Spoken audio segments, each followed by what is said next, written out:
सुप्रभात। कैसे हैं आप सभी? आशा करती हूँ कि आप सभी अपने घर पर खुश और खुशहाल होंगे और अच्छे से अपनी पढ़ाई कर रहे होंगे।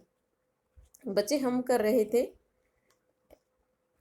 विद्यानिवास मिश्र जी के द्वारा लिखित निबंध मेरे राम का मुकुट भीग रहा है। उस निबंध के अंदर बताया गया था अभी तक कि जो उसका पुत्र है, लेखक का पुत्र है और उसके मित्र की आई हुई जो पुत्री है, वो कहीं संगीत में किसी के घर पर बुलाया गया है, जहाँ पर वहाँ पर चले गए हैं। लेखक मजबूरन उनको परमिशन दे देता है, अनुमति दे देता है जाने की। रात में उन्हें चिंता सताने लगती है, उनकी पुत्री भी बेचैन हो उठती है। पुत्री नहीं, सॉरी, पत्नी को तो जैसे तैसे वो समझा बुझा कर भेज देते हैं, लेकिन खुद बेचैन हो जाते हैं। उन्हें अपने बचपन के दिन याद आने लगते हैं, अपनी दादी नानी के द्वारा गाए गए गीत याद आने लगते हैं। और किस प्रकार से वो इस बात को भी सोचते हैं कि जब दादी नानी उनके लिए बेचैन होकर ये गीत गाती थी तो तब उन्हें उनकी बेचैनी समझ नहीं आती थी। आज उन्हें समझ आ रहा है कि उनकी जो दादी नानी थी, उनके बाहर जाने पर क्यों बेचैन हो जाया करती थी। और आज स्वयं वो बेचैन है, प्रतीक्षित हैं, प्रतीक्षा कर रहे हैं अपने पुत्र के और मित्र की, जो पुत्री उनके घर आई हुई है, उनके घर लौटने की। और ऐसे में रात भर वो क्या क्या सोच रहे हैं, उन्हीं का चित्रण यहाँ पर लेखक के द्वारा किया गया है। फिर भी मन फिर भी घूम आया कौशल्याओं की ओर, कि बहुत सारी कौशल्या किसको कहा जा रहा है यहाँ पर? हर माँ को कौशल्या कहा गया। लाखों करोड़ों कौशल्याओं की ओर, लाखों करोड़ों कौशल्याओं के द्वारा मुखरित का नाम रूप कौशल्या की ओर। यानी बहुत सारी जितनी भी दुनिया भर की माताएं हैं, सभी कौशल्याएं, जिनके जो राम है वो वन में निर्वासित है। वन में निर्वासित राम का मतलब है कि जिनके जो पुत्र हैं वो अपनी घर को छोड़कर कहीं बाहर गए हुए हैं, उनकी ओर कहा गया है। पर क्या बात है कि मुकुट अभी भी उनके माथे पर बंधा हुआ। मुकुट का मतलब यहाँ कौन से मुकुट से है? इज्जत मान सम्मान रूपी मुकुट से है। उसके भीगने की चिंता अभी भी है। आज भी कहीं इज्जत इस प्रकार से खराब ना हो जाए, बच्चा को कहीं ये ना हो जाए, इस प्रकार की जो बातें हैं, ये सब बातें लेखक सोच रहा है। क्या बात है कि आज भी काशी की जो ये मुकुट होता है, आज भी जब काशी में रामलीला शुरू होती है तो पूर्व एक निश्चित मुहूर्त में मुकुट की पूजा सबसे पहले की जाती है।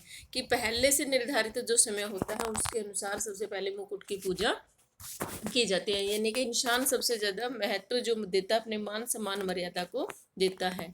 क्या बात है कि तुलसी ने कानन को संत अवध समाना कहा था। कानन का मतलब यहाँ जंगल से लिया गया है, कि जंगल में अवध के समान कहा गया था, दिख पड़ी है। क्या बात है कि आज का वनवासी धनुर्धारी राम ही लोकमानस के राजा राम बने हुए हैं। और कहीं ना कहीं इन सब के बीच एक संगति बैठनी चाहिए, कि आज भी जो लोकमानस, जो आम लोग हैं, आम जनता है, उनके जो राजा है वो राम ही बने हुए हैं। इनके बीच में कोई ना कोई तो संगति है, कि आज इतने वर्षों के बाद भी हम राम को ही अपना भगवान मान रहे हैं। अभिषेक की बात चली, मन में अभिषेक हो गया, कि बात चलती है कि राम का अभिषेक होगा रामलीला के लिए तो हमारे मन में ही उनका राज्याभिषेक हो जाता है, और मन में ही राम के साथ राम का मुकुट प्रतिष्ठित हो जाता है, और मन में ही हम सोचने लगते हैं कि इस प्रकार से राम ने मुकुट धारण कर लिया होगा।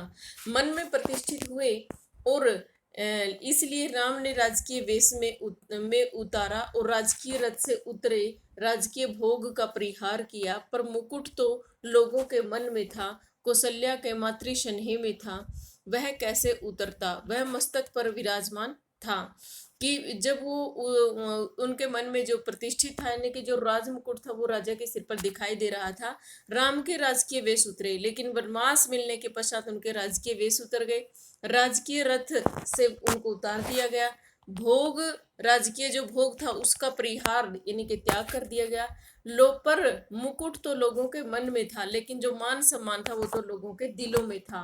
माता कौशल्या का जो स्नेह था वो भी उनके हृदय में था, वो कैसे उतरता? अर्थात वो आज भी राम का यूं बना हुआ है, पर मस्तक पर विराजमान है।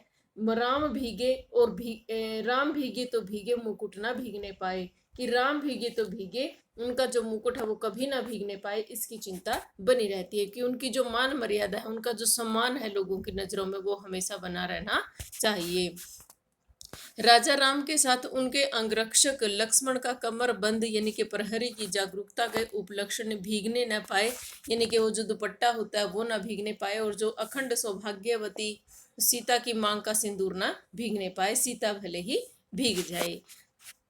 राम तो वन में लौट आए और सीता को लक्ष्मण फिर निर्वासित कर आए।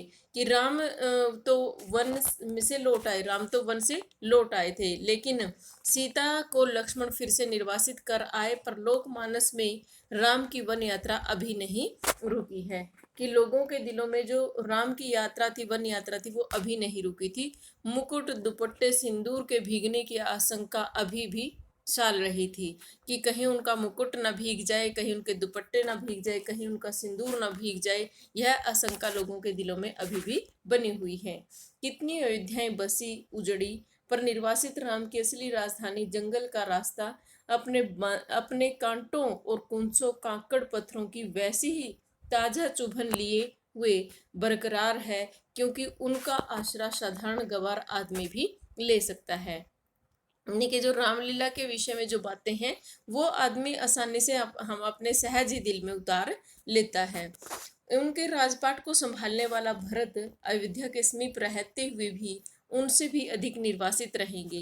कि उनका जो भाई है, कहने को तो वो अयोध्या के बहुत पास बैठा हुआ है, लेकिन वो उनसे भी अधिक निर्वासित है, उनसे भी अधिक दूर है।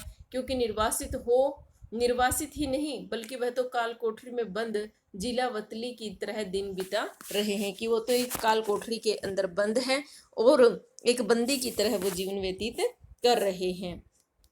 आगे लेखक कहता है, सोचते सोचते लगा कि इस देश की ही नहीं पूरे विश्व की कौशल्याएं जो हर बारिश में बिसूर रही हैं। कि जो जितने भी देश की कौशल्याएं हैं, यानी कि जितनी भी माताएं हैं देश की नहीं पूरे विश्व की, वो हर बारिश में बिसूर रही हैं, गा रही हैं, मोरे राम के भीगे मुकुटवा, मेरे राम का मुकुट भीग रहा है।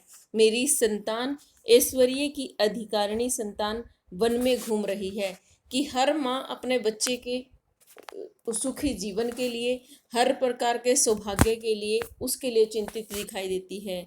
उसका मुकुट ऐश्वर्य भीग रहा है, मेरा राम कब घर लौटेगा। हर माँ यही सोच रही है कि मेरा राम कब घर आएगा। मेरे राम के सेवक का दुपट्टा भीग रहा है, दोपहरिए का कमरबंद भीग रहा है, पहरवे का कमरबंद भीग रहा है। जो मैंने पहले भी बताया था, जो वो गले में कपड़ा सा रखते हैं उसको बोलते हैं कमरबंद या दुपट्टा, यहाँ पर कहा जा रहा है बार बार, उसका जागरण भीग रहा है। मेरे राम की सहचरनी सीता का सिंदूर भीग रहा है, उसका अखंड सौभाग्य है जो वो भीग रहा है। इस प्रकार से हर माँ की चिंता यहाँ पर लेखक दिखा रहे हैं। मैं कैसे धीरज धरूं, मनुष्य की इस सनातन नियति में से एकदम आतंकित हो उठा हूँ। कि मेरा जो पुत्र और वो पुत्री नहीं आ रही है, मैं उनके लिए कैसे धैर्य धारण कर सकता हूँ। कि मनुष्य का सनातन का मतलब सदा से ही ये नियम रहा है। सनातन का मतलब जो सदा से चला आ रहा हो, नियति का मतलब भाग्य रहा है, नियम रहा है। एकदम आतंकित का मतलब डरा हुआ हो उठा। ऐश्वर्य और निर्वासन दोनों साथ साथ चलते हैं। कि धन सम्मान तभी मिलता है जब घर से बाहर जाता है। जिसे ऐश्वर्य सौंपा जाने को हो उसका निर्वासन पहले ही बंधा है। कि जिसको भी ऐश्वर्य मिलना है, जिस प्रकार से राजा राम का उदाहरण दिया है, कि जिस प्रकार से राम को जब राजा बनाया गया था तो उसके साथ ही उसका निर्वासन भी बंधा हुआ था। अर्थात हर कामयाब व्यक्ति को बाहर कभी ना कभी, यानी कि कोई ना कोई त्याग, कोई ना कोई तो निर्वासन उसको झेलना ही पड़ता है। जिन लोगों के बीच रहता हूँ वे सभी मंगल नानी के नाती हैं, और मैं मंगल में भी रहना चाहते हैं। मेरे जैसे आदमी को भी निराशावादी समझकर बिरादरी से बाहर ही रखते हैं।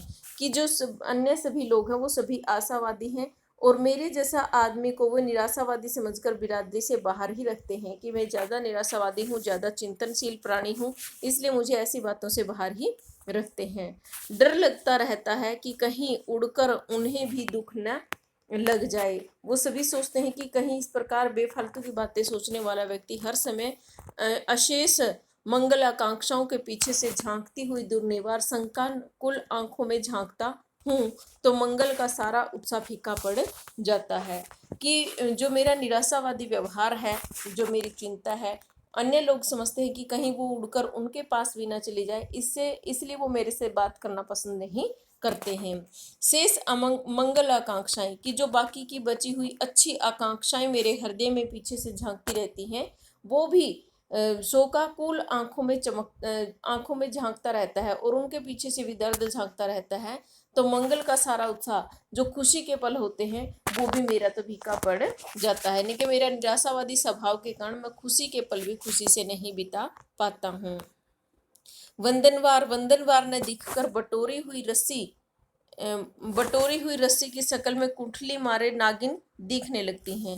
कि मुझे खुशी की चीज, खुशी प्रदान करने वाली, वंदनवार का मतलब जो सौभाग्य के लिए जो खुशी के समय पर लगाई जाती है वंदनवार, वो मालाएं भी मुझे किसकी भांति लगती हैं, मुझे नागिन की भांति लगती हैं। मंगल घट औंधाई हुई अधफुटी गगरी दिखता है और मुझे मंगल के पीछे अमंगल दिखाई देने लगता है। उत्सव की रोशनी का तामझाम धुआं की गांठों का अंबार लगता है और जो खुशी के लिए रोशनी जो जलाई जाती है उनके पीछे मुझे धुआं उठता हुआ दिखाई देता है। मंगल वाद्य डेरा उखाड़ने वाले अंतिम करबारदार उसास में बजकर, कि यहाँ पर दिखाया जा रहा है कि लेखक का जो निराशावादी स्वभाव है उसके कारण वो खुशी में भी खुश नहीं रह पाता है, उसकी बेचैनी दिखाई गई है। उसास में बजकर एक बारगी बंद हो जाती है। इन्हीं के जो वाद्य यंत्र बजाए जाते हैं, मंगल वाद्य यंत्र बजाए जाते हैं, वो भी मतलब मुझे कैसे लगते हैं, एक बारगी बंद हो जाते हैं, यानी कि अचानक बजकर बंद हो जाते हैं, कि जैसे कोई इसके पीछे से अनहोनी होने वाली है, इसका इशारा मुझे होता रहता है। लागती अवध भयावह भारी, मानहूँ काल राती अंधियारी, कि मुझे अवध का एक भयावह बहुत ही डरावना समय आने वाला है, ऐसा मुझे लगता है। मानो काल राती अंधियारी, की जैसे काली अंधेरी रातें आने वाली हैं, यानी कि घोर संकट आने वाला है। घोर जंतु सम पुर नर नारी, पुर का मतलब नगर होता है, कि जैसे कि सारे के सारे नगर के जो नर नारी हैं वो बहुत दुखी हैं, जंतु हैं। डर पही एक निहारी, कि वो सभी डर रहे हैं, मैंने एक एक को देख लिया है। जन मसान परिजन जनु भूता, कि सभी जो घर है वो शमशान की भांति हो गए हैं और सभी जो परिजन है, सभी घर वाले हैं, वो भूतों की तरह यहाँ पर मुझे दिखाई दे रहे हैं। सूत हित मीत मनहु जमदूता, सूत के हित में, और सूत यानी कि पुत्र के हित में, मित्र का जो मन है, वो मेरा जो मन है वो यमदूत की भांति मुझे दिखाई दे रहा है। वाघही विटप बोलही बेली कुमलाही, कि वाघन विटप, कि बागों के अंदर जो वृक्ष है उनके अंदर जो बेल हैं, लताएं हैं, वो कुमलाई हुई नजर आती है। सरित सरोवर देखी न जाई, और वो सरित सरोवर के पास देखने के लिए यानी कि दिखाई भी नहीं देती हैं। कैसे मंगल में प्रभात की कल्पना थी और कैसी अंधेरी काल रात्रि आ गई है, कि जिस आने वाले सुबह की, इतनी मंगल सुबह के आने का जो इंतजार था और वो उसके बदले कैसी अंधेरी रात आ गई है। एक दूसरे को देखने में डर लगता है, कि अब तो एक दूसरे को देखने में भी डर लगता है। घर मशान हो गए हैं, लोग अपने ही लोग भूत प्रेत बन गए हैं।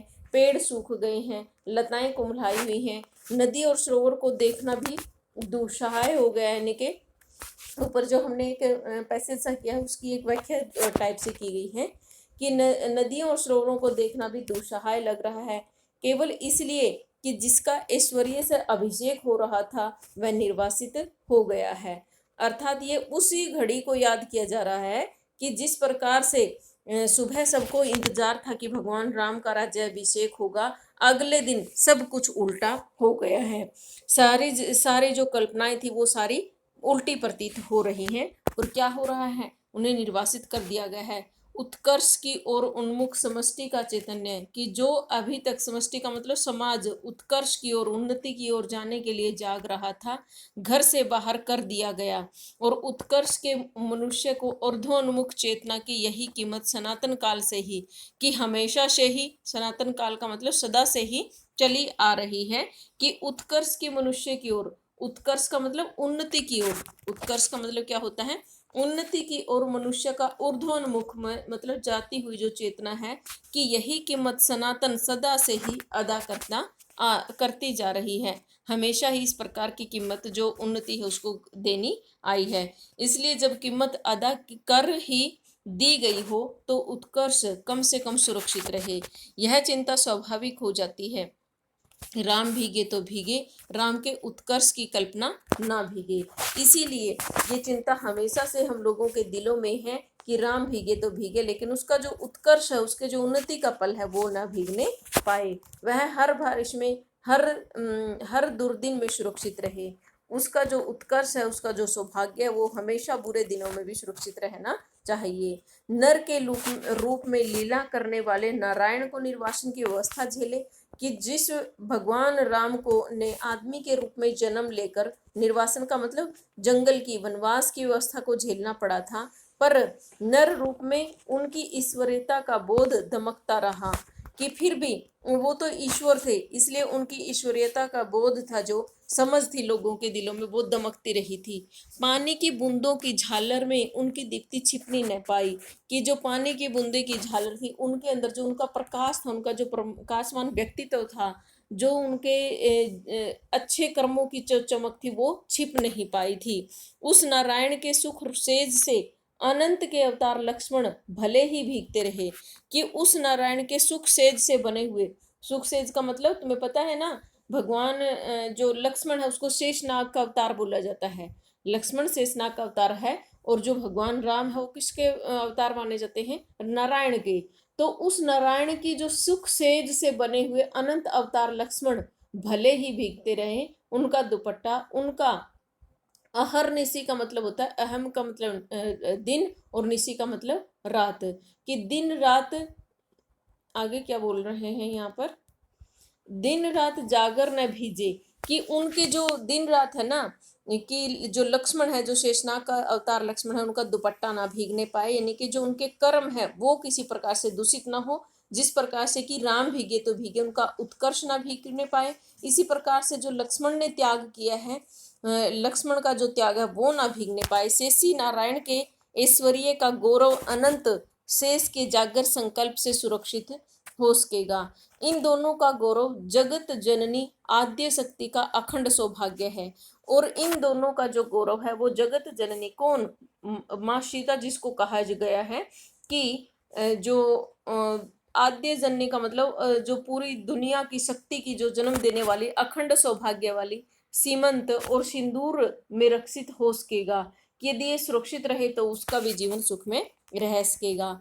युग शक्ति का एक निष्ठ प्रेम पाकर राम का मुकुट है, क्योंकि राम का निर्वासन वस्तुतः सीता का दोहरा निर्वासन है। क्योंकि यदि राम को निकाला गया है तो सीता को दोहरे प्रकार से उसका निर्वासन हुआ है, वनवास मिला है। राम तो लौटकर राजा हो जाते हैं, पर रानी होते ही सीता को राजा राम के द्वारा वन में निर्वासित कर दी जाती है। कि राम का तो केवल एक बार वनवास हुआ था, जिसको सारी दुनिया याद रखती है, लेकिन बेचारी सीता को तो आने के बाद, रानी बनने के बाद फिर से राजा राम के द्वारा निर्वासित कर दिया जाता है। सीता ने तो दोहरा निर्वासन सहा है। राम के साथ लक्ष्मण है, सीता है। सीता वन्य पशुओं से घिरी हुई विजन में सोचती है कि राम के साथ तो राम भी, लक्ष्मण भी था और सीता भी थी, और जो जब सीता है वन्य पशुओं से घिरी हुई है, वह जंगली पशुओं से घिरी हुई है, और विजन में सोचती है, एकांत में सोच रही है, प्रसव की पीड़ा हो रही है। जब वो दोबारा बेचारी अकेली राजा राम के द्वारा निर्वासित की जाती है, उस पल उसके हृदय की जो विचार है उनके बारे में कहा गया है कि जब सीता अकेली प्रसव पीड़ा हो रही थी, प्रसव पीड़ा होती है बच्चे को पैदा करते समय जो दर्द होता है उसको प्रसव पीड़ा कहा जाता है, कि प्रसव पीड़ा हो रही है, कौन है इस वेला में सहारा देगा, कि कौन तुझे इस समय में सहारा देगा, कौन प्रसव के समय प्रकाश दिखाएगा, कि कौन जब बच्चा पैदा होगा तो प्रकाश दिखाएगा, कौन मुझे संभालेगा, कौन जन्म के गीत गाएगा। इस प्रकार की चिंताएं माँ सीता को हुई होगी। कोई गीत नहीं गाता, सीता जंगल की सूखी लकड़ी बीनती है और जलाकर अंजोर करती है, कि उस समय बेचारी सीता अकेली होती है, कोई गीत गाने वाला नहीं है, और वो अपने आप ही जंगल की सूखी लकड़ियां एकत्रित करती हैं